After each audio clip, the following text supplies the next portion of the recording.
For my project, I am doing simplifying radicals.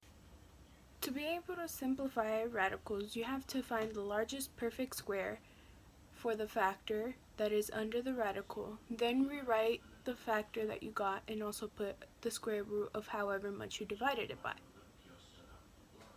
You have to make sure that you simplified the factor as far as possible. And now you have a simplified radical.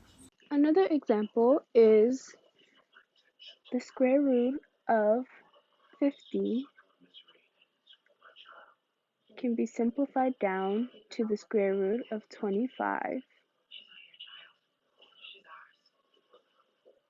onto the square root of 2.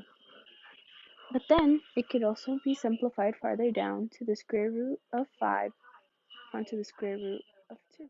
Another example of simplifying a square root can be the square root of 100. It can simplify down to the square root of 50 onto the square root of 2. But then it can also be simplified down to the square root of 25 onto 2.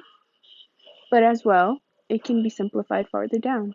So it would be the square root of 5 onto the square root of 2. Last example of simplifying square root can be the square root of 108. Then we simplify it down to the square root of 36.